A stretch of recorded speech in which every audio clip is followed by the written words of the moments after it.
மத்தேயு 1ஆம் அதிகாரத்துல இயேசுவின் தந்தையாகிய யோசேப்பின் தந்தை யாக்கோபு என்று சொல்லி மத்தேயு ஒரு வம்ச அட்டவணையை கொடுக்கிறாரு.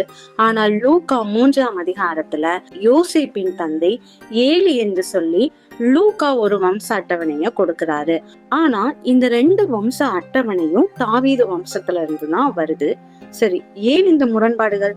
பொதுவா வேதத்தை நன்கு வாசிப்பவர்களுக்கு இது ஒரு குழப்பத்தை ஏற்படுத்தும். ஆனால் சரியான வரலாற்று பின்னணி, யூத மரபுகள் மற்றும் சுவிசேஷங்களின் நோக்கம் புரிந்து கொண்டால் இது ஒரு அழகான உண்மையை வெளிப்படுத்துகிறது என்பதை தெரிந்து கொள்ளலாம்.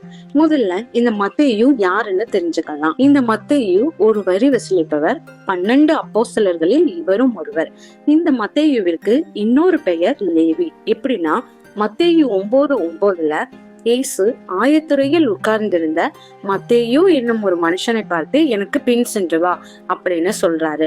ஆனா மார்க்கு 2:14, லூக்கா 5:27 வசனம் என்ன சொல்லுதுன்னா, இயேசு ஆயத்துறையில் உட்கார்ந்திருந்த லேவி என்னும் ஒருவனை பார்த்து எனக்கு பின் சென்று வா அப்படின்னு சொல்றாரு. இதுல வர மத்தேயு லேவி என்பது இரண்டும் ஒரே பெயர் தான். எப்படின்னா முதல் நூற்றாண்டுல யூதர்களுக்கு ஒன்றுக்கும் மேற்பட்ட பெயர்கள் வைத்திருப்பது வழக்கமாக இருந்தது. அதாவது எபிரேய மொழியில ஒரு பெயர் இருக்கும், அதே இது கிரேக்க மொழியில இன்னொரு பெயர் இருக்கும். அதே மாதிரிதான் லேவி என்பது எபிரேய பெயர், மத்தேயு என்பது கிரேக்க பெயர். சில சமயங்கள்ல ஒருவர் ஒரு முக்கியமான நிகழ்வுக்கு பிறகு அல்லது ஒரு புதிய வாழ்க்கையை தொடங்கிய பிறகு அவர் ஒரு புதிய பெயரை பெறுவார். உதாரணமாக சீமோன் இயேசு அழைத்த பிறகு பேதுருவாக மாறினார், சவுல் பவுலாக மாறினார். அதே போலதான் இந்த லேவியும் இயேசு அழைத்த பிறகு மத்தேயுவாக மாறினார் என்று பல வேத அறிஞர்கள் சொல்லுகிறார்கள். இந்த மத்தேயு ஒரு யூத குடும்பத்தை சேர்ந்தவர். அதனால யூதர்களின் கலாச்சாரத்தையும் வேதங்களையும் நன்கு அறிந்த ஒருவராகத்தான் இருந்திருக்க வேண்டும். இவர் இந்த நற்செய்தியை யூத மக்களுக்காகவே எழுதுகிறார். இதனால் இயேசு தாவீதின் ராஜ வம்சாவளியை சேர்ந்தவர்தான் என்பதையே தெளிவாக கூறுகிறார். ஆனால் இவர் இந்த வம்ச அட்டவணையை எழுதும் போது சில பெயர்களை நீக்குகிறார். எப்படின்னு யோசிக்கிறீங்களா?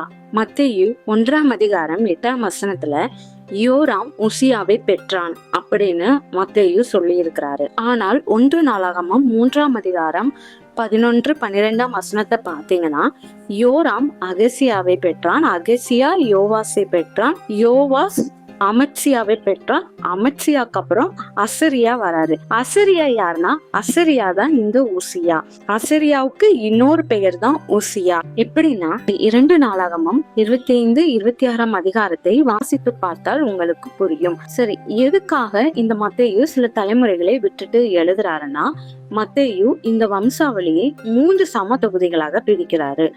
ஆபிரகாம் முதல் தாவீது வரை 14 தலைமுறை, தாவீது முதல் பாபிலோனிய சிறையிருப்பு வரை 14 தலைமுறை, பாபிலோனிய சிறையிருப்பு முதல் கிறிஸ்து வரை 14 தலைமுறை அப்படின்னு 3 பகுதியா பிரிக்கிறாரு. மத்தேயு ஏன் இந்த 14 தலைமுறை அமைப்பை பயன்படுத்தினார் என்பதற்கு ஒரு முக்கிய காரணம். பொதுவாக ஒவ்வொரு எபிரேய எழுத்துக்கும் ஒரு குறிப்பிட்ட எண் மதிப்பு உண்டு. இந்த நுட்பத்தை ஜெமெட்ரியா அப்படின்னு சொல்றாங்க. இங்க தாவீது என்ற பெயரின் எண் மதிப்பு 14 என்று யூதர்களின் மத்தியில் கருதப்படுகிறது. எப்படின்னா இதுதான் ஹீப்ரு லெட்டர்ஸ் மொத்தம் 22. இதுல தாவீது பெயரின் ஹீப்ரு லெட்டர்ஸ் டலட், வேவ், டலட். டலட்டோட எண் மதிப்பு 4, வேவோட எண் மதிப்பு 6, அடுத்து டலட்டோட எண் மதிப்பு 4. இந்த 3ஐயும் கூட்டி பார்த்தால் மொத்தம் 14. அப்போ தாவீதோட எண் மதிப்பு 14.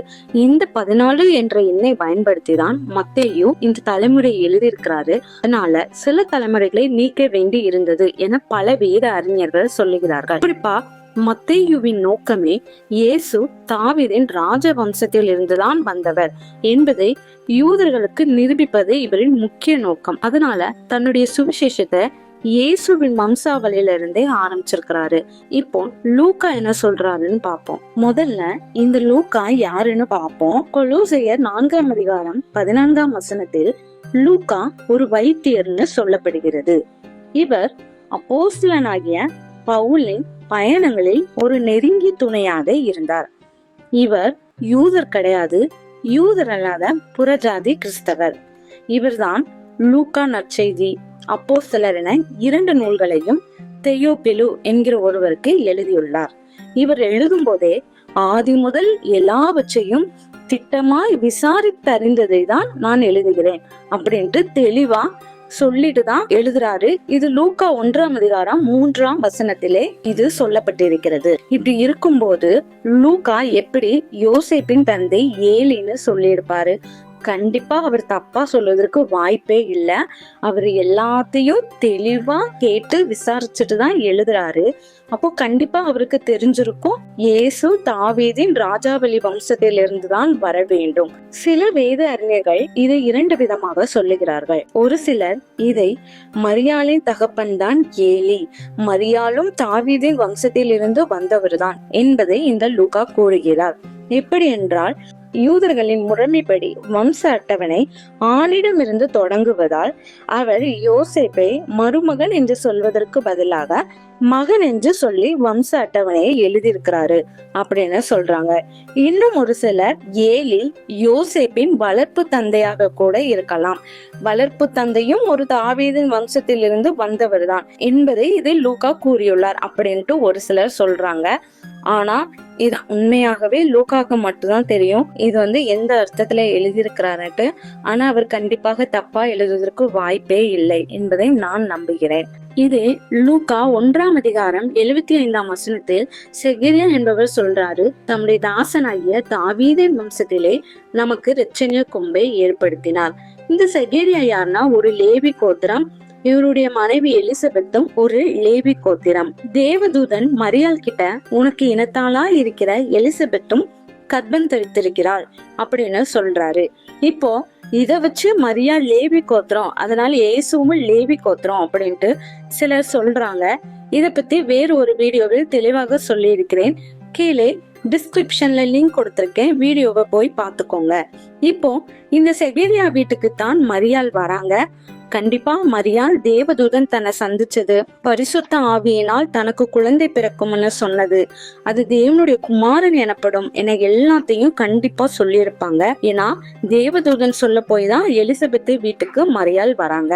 ஆனா மரியாள் சொல்லுறாங்களோ இல்லையோ, எலிசபெத்து சொல்லிட்டாங்க என்னன்னா, ஆண்டவருடைய தாயார் என்னிடத்தில் வருவது எனக்கு எதனால் கிடைத்தது அப்படின்ட்டு ஒரு வசனத்துல சொல்லியிருக்காங்க. இப்படி இருக்கிறப்போ செகரியா எப்படி சொல்ல முடியும் தம்முடைய தாசனாகி தாவீதின் வம்சத்திலே நமக்கு இரட்சணிய கொம்பை ஏற்படுத்தினார்?